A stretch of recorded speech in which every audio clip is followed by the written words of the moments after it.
Kerajaan Bawah Tanah. Pada zaman dahulu di negeri sebuah dongeng, terdapat sebuah istana di bawah tanah yang sangat indah. Istana itu terbuat dari emas dan hal itulah yang membuat istana itu terlihat indah dan berkilauan. Rakyat di sana hidup dengan makmur di bawah pemerintahan Raja Ronald dan Ratu Edwise. Raja dan Ratu juga mempunyai seorang putri bernama Regina. Putri Regina hidup dengan damai di istana, sampai akhirnya sang ratu jatuh sakit dan meninggal. Namun sebelum meninggal sang ratu menitipkan sesuatu dan berpesan kepada putrinya. "Anakku, pakailah kalung ini merupakan kalung turun-temurun dan kalung ini juga bisa melindungimu dari bahaya," kata sang ratu. Setelah kepergian ibunya Regina tidak pernah melepaskan kalung itu dari dirinya, ia selalu memakainya. Selang beberapa bulan, sang ayah menemukan permaisuri baru. Permaisuri itu lebih muda dari sang raja. Ratu baru itu bernama Belen. Beberapa hari terakhir Ratu Belen memperlakukan Regina dengan sangat baik. Namun siapa sangka, jika itu ternyata hanya tipu muslihat sang ratu. Sebenarnya sang ratu menginginkan putri Regina pergi. Sang ratu sudah berusaha melakukan beberapa cara untuk menyakiti putri Regina namun hal itu tidak pernah berhasil. Beberapa tahun telah berlalu, putri Regina akhirnya berulang tahun. Ulang tahun sang putri dirayakan dengan meriah. Namun siapa sangka jika di kerajaan itu terdapat sebuah pintu untuk ke dunia manusia. Pintu itu dapat terbuka tepat di 100 tahun, dan akan tertutup jika hari sudah mulai gelap.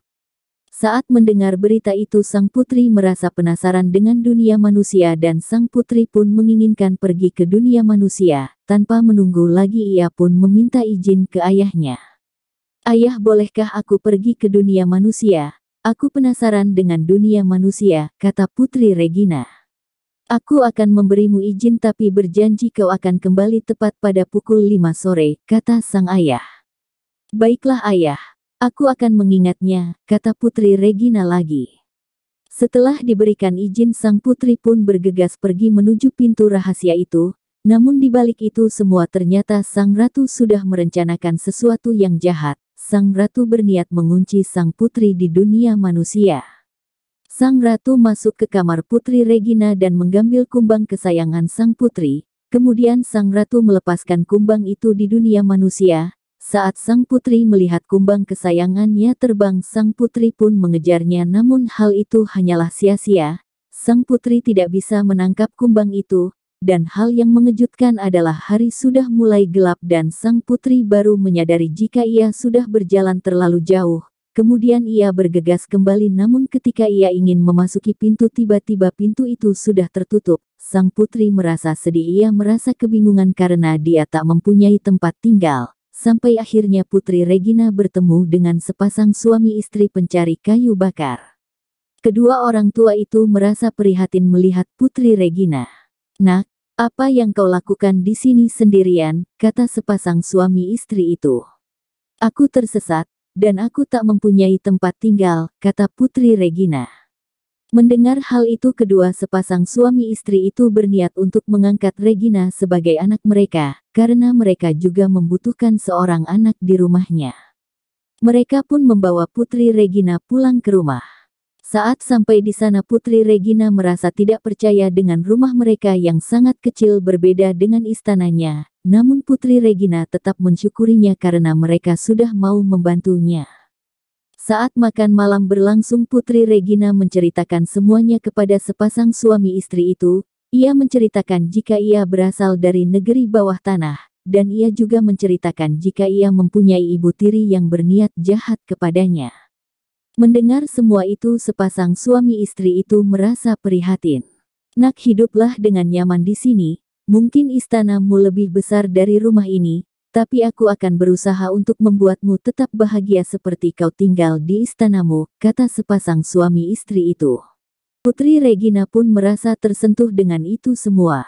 Walaupun sepasang suami istri itu sudah melarang putri Regina melakukan pekerjaan rumah, tapi putri Regina tetap melakukan pekerjaan itu. Ia tidak mau membebani kedua orang tua barunya itu. dan ketika kedua orang tuanya pergi mencari kayu bakar, Putri Regina membersihkan rumah dan mencoba memasak. Kedua orang tuanya merasa bangga dengan Putri Regina.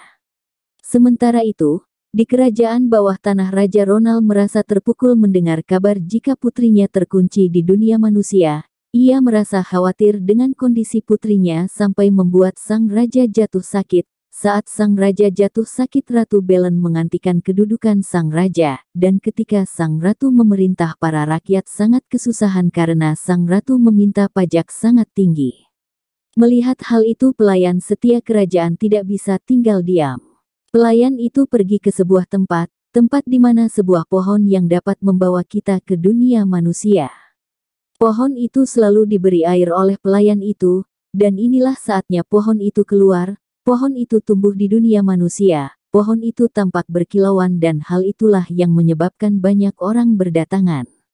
Mendengar ada pohon yang aneh, Putri Regina mencoba menghampiri pohon itu. Saat hampir sampai di dalam pohon, Putri Regina mendengar suara. "Putri, cepatlah kembali, kerajaan bawah tanah membutuhkanmu. Raja sedang sakit dan ratu dengan seenaknya memungut pajak yang sangat tinggi kepada para rakyat. Kau bisa kembali setelah melewati 3 pintu dari sini." Mendengar perkataan itu, sang putri kemudian pulang ke rumahnya. Ia meminta izin dan berterima kasih kepada kedua orang tuanya. Setelah itu sang putri pun bergegas pergi ke pohon itu dan memasukinya.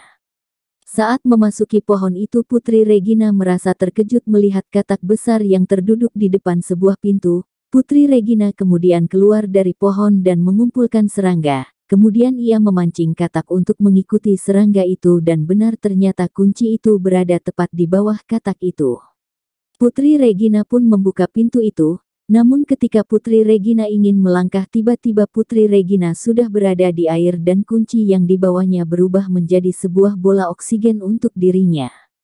Ketika Putri sedang mencari sebuah pintu, tanpa sengaja Putri Regina melihat sebuah ikan kecil yang tersangkut di sebuah rumput dan ikan kecil itu akan dimakan sebuah ikan besar. Buru-buru Putri Regina melempar ikan besar itu menggunakan terumbu karang dan membawa ikan besar itu ke sebuah perbelokan di laut, dan akhirnya ikan besar itu tersangkut. Kemudian Putri Regina pun membantu melepaskan jeratan ikan kecil itu. Sang putri dan ikan kecil pun melanjutkan perjalanan mereka. Putri Regina juga bercerita jika ia sedang mencari sebuah pintu dan juga sebuah kunci. Mendengar hal itu, ikan kecil pun memberitahukan jika dia mengetahui keberadaan kunci yang dimaksud Putri Regina. Ikan kecil pun membawa Putri Regina ke sebuah tempat di mana terdapat 3 kerang yang cantik. Ketika ikan kecil itu mengibaskan ekornya selama 3 kali, ternyata di dalam kerang itu terdapat sebuah kunci. Sang ikan pun menyerahkan kunci itu kepada Putri Regina. Setelah mengambil kunci itu, Putri Regina pun bergegas membuka pintu. Saat pintu sudah terbuka, Putri Regina merasa aneh karena ruangan di sana sangat gelap, dan setelah berjalan beberapa saat, akhirnya Regina pun menemukan seekor monster, ibu tirinya, dan pelayan setia kerajaan. "Ternyata kau masih hidup, aku sudah tidak sabar menantikan kematianmu," kata ibu tirinya. Mendengar hal itu, Putri Regina merasa kecewa, dan ia pun melihat sebuah kunci di kalung ibu tirinya.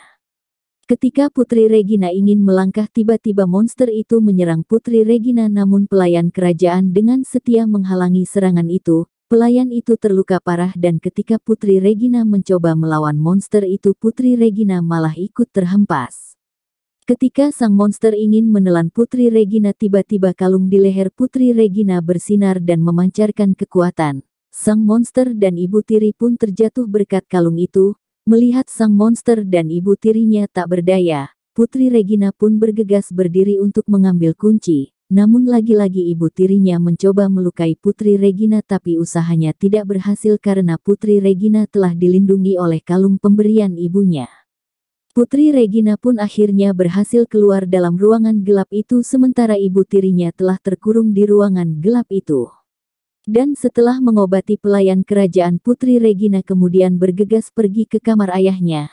Melihat anaknya sudah kembali, sang ayah merasa senang dan tahta kerajaan pun diserahkan kepada Putri Regina sepenuhnya. Rakyat di negeri bawah tanah pun merasa damai di bawah pemerintahan Ratu Regina. Terima kasih telah menonton dongeng ini. Apabila ada kesalahan mohon dimaafkan. Jangan lupa like dan subscribe.